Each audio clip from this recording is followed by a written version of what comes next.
Dengar.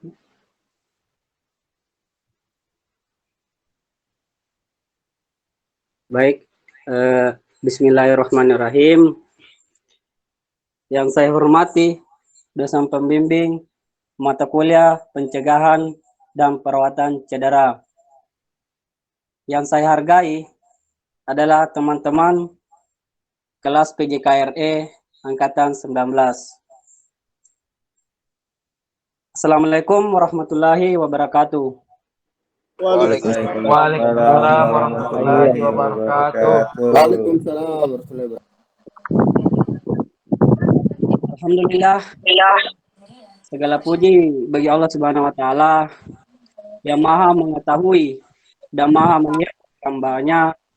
Maha suci Allah, Dialah yang menciptakan bintang-bintang di langit dan dijadikan padanya bulan dan bulan yang bercahaya.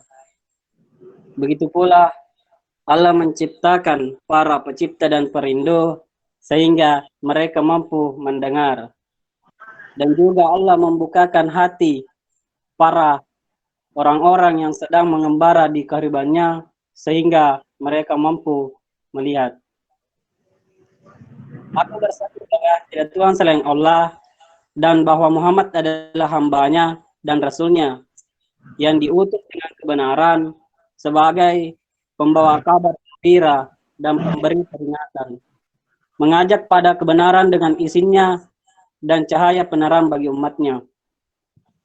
Salawat serta salam saya curahkan kepada baginda Nabi besar Muhammad sallallahu alaihi wasallam yang Allah curahkan salawat dan salam baginya dan keluarganya, yaitu doa dan keselamatan yang berlimpah. Baik, untuk mengefisienkan waktu, saya Sri Aswadi selaku moderator yang akan menjalankan diskusi atau presentasi pada siang hari ini. Terlebih dahulu saya perkenalkan anggota dari kelompok 10, yaitu Furkan Nur, Rahmawati, Khairul Edi, Herdin Hidayat, Muhammad Ratno. Baiklah, untuk selanjutnya, untuk membuka diskusi atau presentasi pada siang hari ini, marilah kita mengucapkan basmalah. Bismillahirrahmanirrahim. Baiklah, saya persilakan kepada pemateri pertama. Pemateri pertama saya persilahkan dengan menyebutkan namanya semanimnya. Saya persilahkan.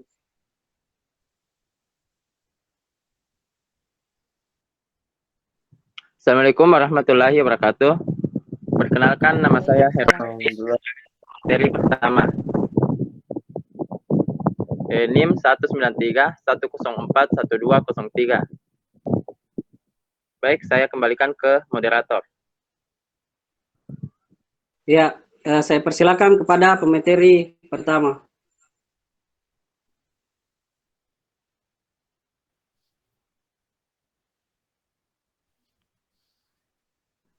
Assalamualaikum warahmatullahi wabarakatuh. Waalaikumsalam. Waalaikumsalam warahmatullahi wabarakatuh. Baik, materi pertama saya sebagai pemateri pertama yaitu eksersis terapi.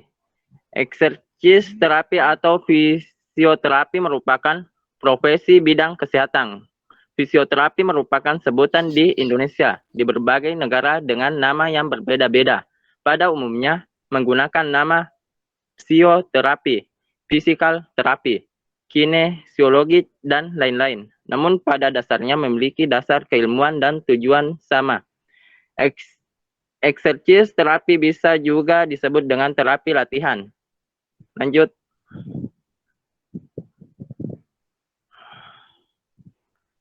Terapi latihan. Terapi latihan adalah salah satu modalitas fisioterapi dengan menggunakan gerak tubuh baik secara aktif maupun pasif untuk memelihara dan perbaikan kekuatan, ketahanan dan kemampuan kardiovaskular, mobilitas dan fleksibilitas, stabilitas, relaksasi, koordinasi, keseimbangan, dan kemampuan fungsional. Dasar-dasar exercise terapi. Dari keseluruhan proses fisioterapi, terapi latihan exercise terapi sering merupakan kegiatan utama yang didukung oleh modalitas-modalitas lain. Hal ini dikarenakan pengambilan fungsi gerak sering merupakan tujuan utama dari proses fisioterapi. Terapi latihan dilakukan pada fase kronis untuk merehabilitasi penderita cedera atau gangguan penyakit agar dapat mengembalikan fungsi tubuh seperti atau mendekati fungsi. Next.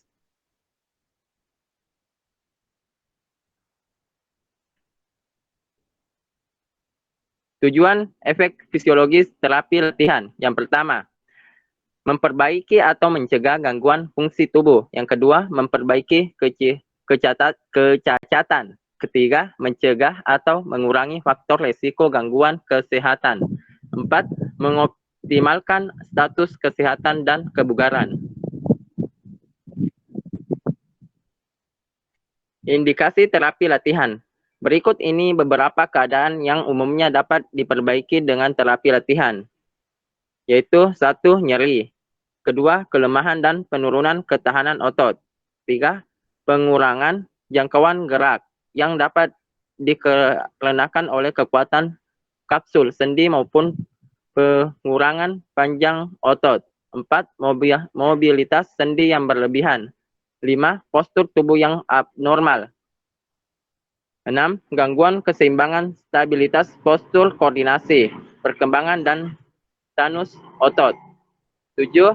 Gangguan kardiovaskular seperti pengurangan kapasitas aerobik, ketahanan kardiopulmoner, dan gangguan sirkulasi. Jenis-jenis latihan terapi. Secara khusus, jenis-jenis latihan terapi antara lain meliputi latihan kelenturan, fleksibilitas untuk meningkatkan rangka of man atau yang disingkat LOM, latihan stretching dan untuk meningkatkan mobilitas, latihan beban untuk peningkatan fungsi, dan latihan aerobik untuk meningkatkan ketahanan kardiovaskular.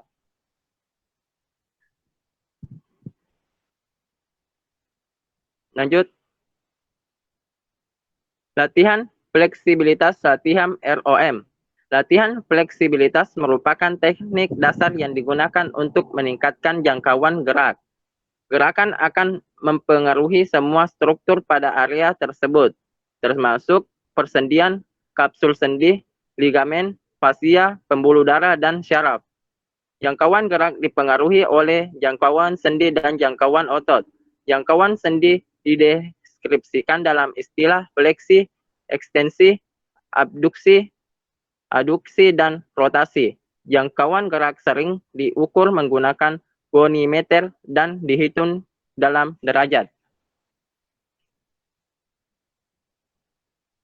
Next. Latihan fleksibilitas pasif merupakan gerakan yang sepenuhnya disebabkan oleh gerakan dari luar dengan sangat sedikit ataupun tidak ada gerakan sadar dari otot. Sumber gerakan dapat berasal dari gravitasi mesin individu yang lain maupun bagian tubuh individu itu sendiri. Ya, itulah materi yang sempat saya bawakan. Saya kembalikan ke moderator. Baik, terima kasih kepada pemateri pertama. Baiklah, saya persilakan kepada pemateri kedua. Rekan Nur. Assalamualaikum warahmatullahi wabarakatuh. Nama saya Furkan Nur sebagai pemateri kelompok 10. Baiklah, saya akan membacakan materi saya, yaitu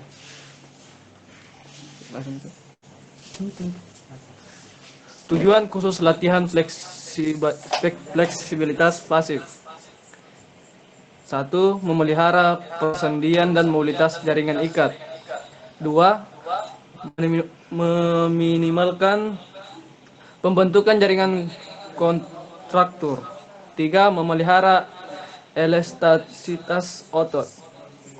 4. Memperbaiki sirkulasi darah. 5. Meningkatkan gerakan sinovial untuk nutrisi kartilago dan fusi material pada persendian. 6. Mengurangi nyeri. 7. Meningkatkan proses penyembuhan.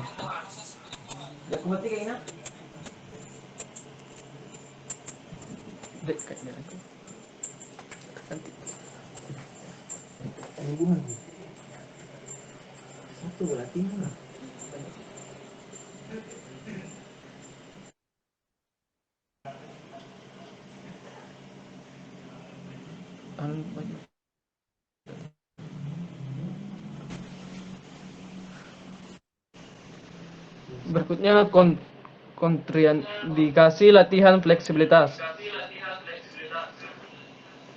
1.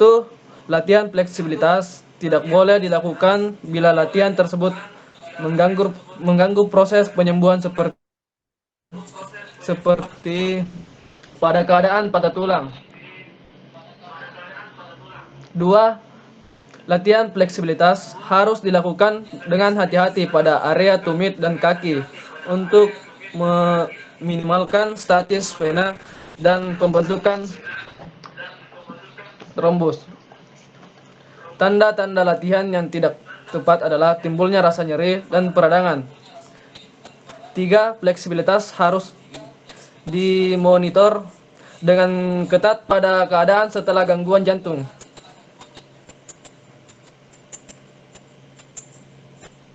Latihan mobilitas. Yang pertama, pada prinsip terapi latihan bertujuan untuk memperbaiki fungsi jaringan muskuloskeletal dan jaringan lain yang mengalami gangguan. Latihan mobilitas merupakan komponen dasar dari rehabilitasi, mengingat latihan ini dapat mempercepat penyembuhan jaringan yang pada akhirnya dapat menunjang fungsi gerak.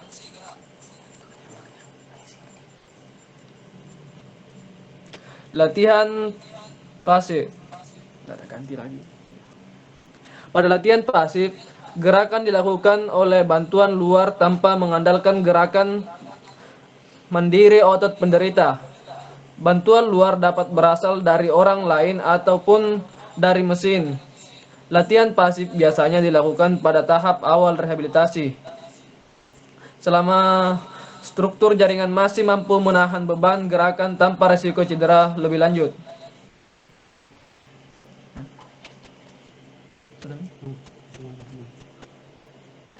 Saya persilakan kepada pemateri berikutnya untuk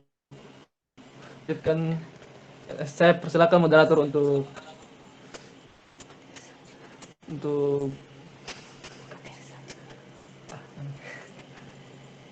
Oke, terima kasih kepada pemateri kedua. Baiklah, saya persilakan kepada pemateri ketiga, yaitu Kardin Hidayat. Saya persilahkan.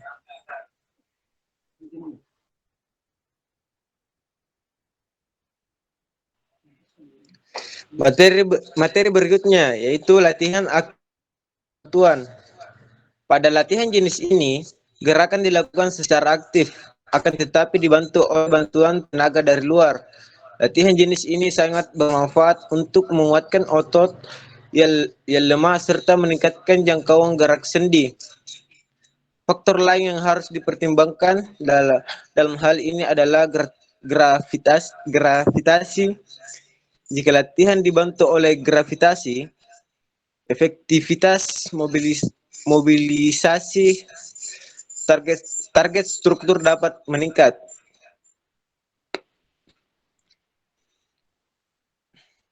Cara pencegahan eksersis terapi. 1. Terapi manual. Terapi manual dilakukan oleh fisioterapis dengan cara menggerakkan atau memijat bagian tubuh pasien yang mengalami gangguan. Gunaan terapi manual adalah untuk meningkatkan rentang gerak tubuh, melancarkan aliran darah, mengatasi nyeri atau kaku pada sendi dan otot.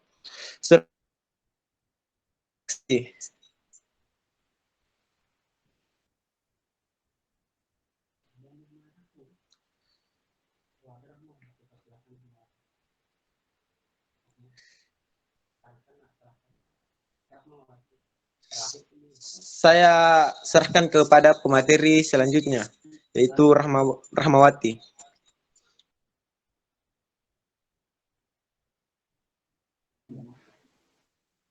Baik, terima kasih tadi pada pemateri keempat. Saya persilakan kepada Rahmawati. Baiklah, Assalamualaikum warahmatullahi wabarakatuh. Nama Rahmawati, NIM 1931041221 sebagai pemateri keempat. Baiklah, saya akan membacakan materi keempat, yaitu cara pencegahan eksis terapi.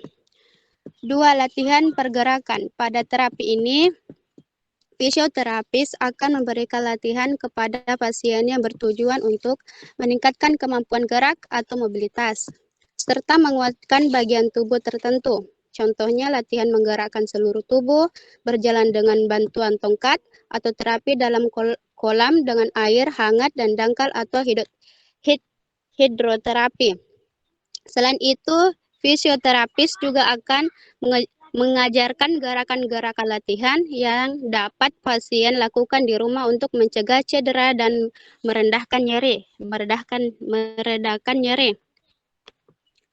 3. Edukasi dan saran. Selain latihan pergerakan dan terapi manual, edukasi mengenai gaya hidup sehat seperti menjaga berat badan, ideal olahraga teratur juga bagian penting dari program fisioterapi.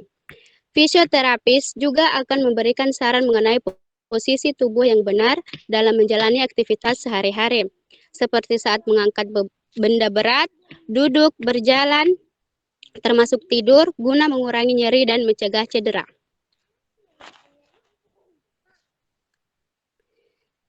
Itulah materi yang sempat saya bawakan. Saya kembalikan kepada moderator. Baiklah, terima kasih kepada pemateri keempat. Baiklah, saya persilakan kepada pemateri kelima, yaitu Muhammad Ratno.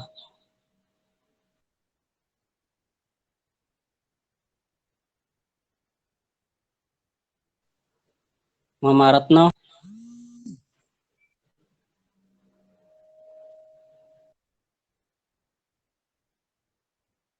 Muhammad Ratno.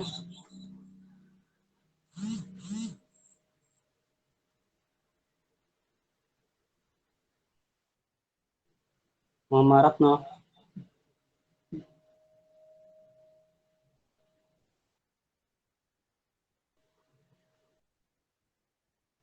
Muhammad Ratno.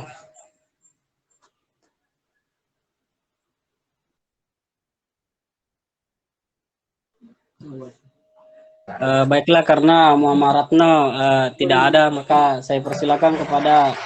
Baiklah, saya akan melanjutkan materi tadi. Cara pencegahan eksersis terapi. Selain dari ketiga cara pencegahan, adapun juga cara pencegahannya, yaitu 1. Transcutaneous electric nerve stimulation TENS. TENS yaitu bertujuan untuk meredakan nyeri. Metode ini dilakukan dengan mengirimkan sinyal listrik menggunakan alat khusus ke daerah yang mengalami gangguan. Yang kedua, terapi ultrasound, yaitu terapi ultrasound memanfaatkan gelombang suara berfrekuensi tinggi untuk mengurangi rasa nyeri, ketegangan, dan mempercepat proses pemulihan.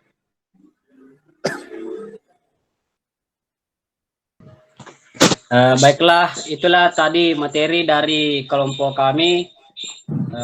Selanjutnya, saya akan membuka sesi pertanyaan. Pertanyaan dibatasi, hanya 3 pertanyaan. Saya persilakan kepada teman-teman untuk bertanya.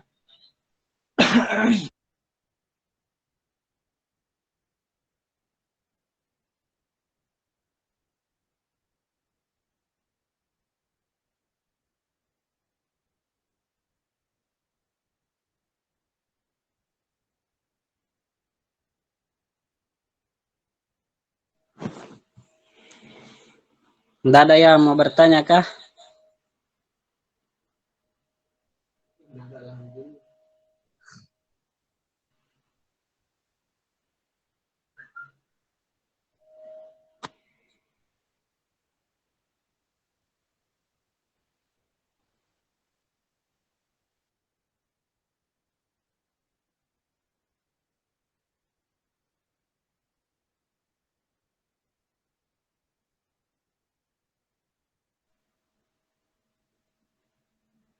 Kepada teman-teman, saya persilakan untuk bertanya.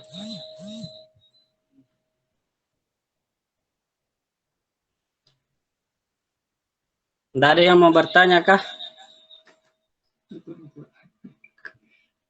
Kalau tidak ada yang bertanya, jadi saya rasa materi yang saya bawakan sangat jelas. Karena tidak ada pertanyaan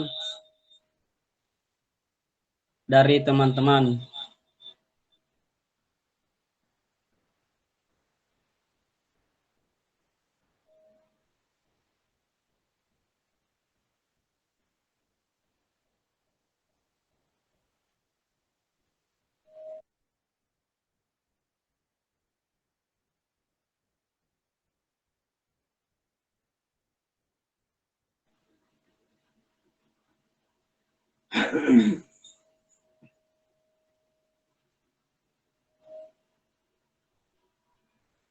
Tidak ada yang mau bertanya, Adik.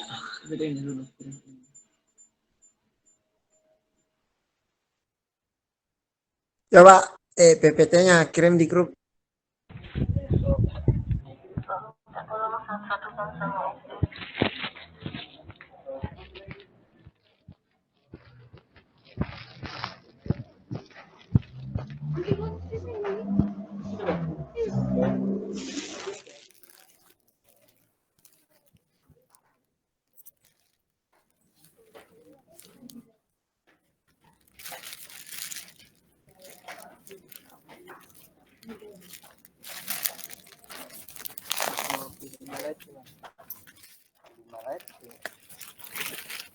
Jadi biasa jadi ada tidak ada tombol tengahnya tuh biasa ada tombol tidak apa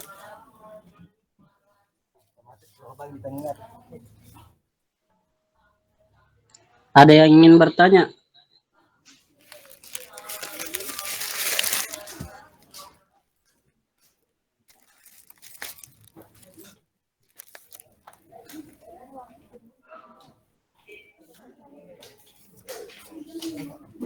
Baiklah, kalau tidak ada yang ingin bertanya, saya tutup nih. Iya.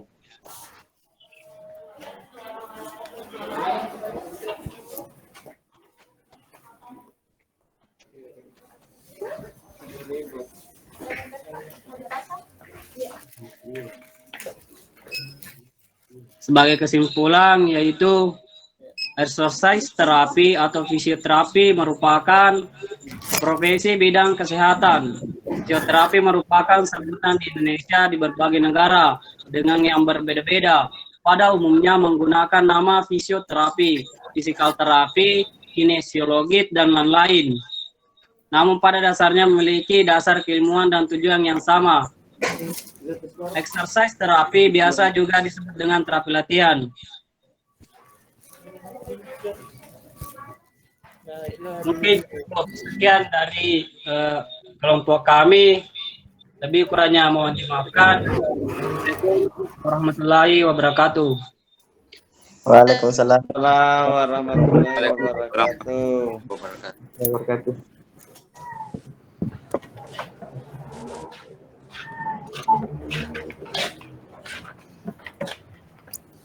Baik teman-teman, bisa minta waktunya sebentar.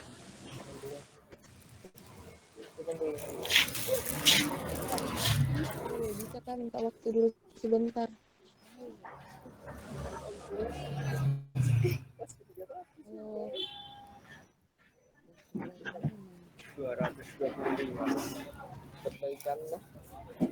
Gas kelompok 1. Bisa juga.